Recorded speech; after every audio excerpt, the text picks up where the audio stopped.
Well, I'm playing a lot of Beethoven because this piano is almost identical to Beethoven's own piano, which was given to him by the Broawood company.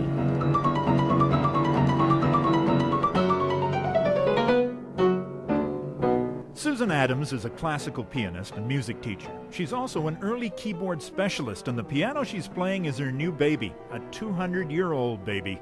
The keywell has satin wood in it, and then I think this is boxwood in the oval, and that would have been pen written on it. We can also see the date inside the piano, 1809. Why is it called a revolutionary piano? Well, it comes from the age of revolution, the French Revolution, the American Revolution, and also it was built right at the beginning of the Industrial Revolution, which continues to affect our lives today. John Broadwood and Sons, makers to His Majesty and the Princesses.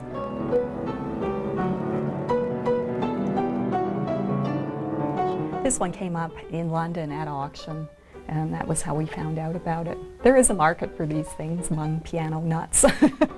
And how do you decide whether it's restorable? Well, for that I count on the wisdom of my good friend Marinus, who can tell me very easily whether there is good potential there. By the way, you left your screwdriver here. No, it's not mine, but I would love having it with a nice wooden handle. Now, Marinus Van Prattenburg from Peachland has restored a lot of pianos. Yes, yeah. So a person says to you they've got an 1809 piano, and you look at it and you realize you have to completely tear the whole thing down and build new pieces. I mean, when does a piano just become kindling? When it is, of course, absolutely beyond repair, and that has happened. And I have cut off pianos for kindling. When I got it, it was in very poor shape. We had a bad cheek warp, as we call it. We call this part the cheek, yes. A piano has a spine, it has a cheek, it has a belly, and so I had to bring this all back, and that I only could do after the soundboard was removed and the bottom of the piano, and then put it between clamps, between the ceiling and from underneath, and day by day I put millimeter by millimeter up until it was straight, and then I brace it again. Underneath the music stand are the pins that hold the strings, the pins that are turned to tune the piano.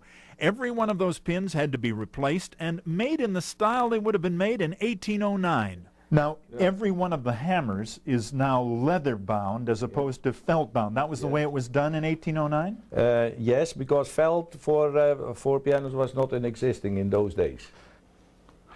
And we call that a dog leg. Yeah. Yeah. And this is all cloth. How many of those are there? 68. See, now what is an important thing on antiques, that here you see a little bit dirt in the wax. Yeah, and some dents and bangs. Never take that off. Well, that's the patina. That's the exactly. That's the age of the wood. Yeah, one can clean it if it is very, very dirty, but only to a certain extent.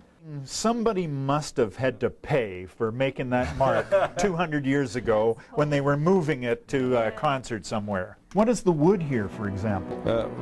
This is nice fixed mahogany, and then it has a nice crossbanding here and an ebony wood stringing, as that is called. And so that is veneered. That was in the early days of the veneering. Well, now we're getting down to where we could really put this thing to work. What a machine! What a machine!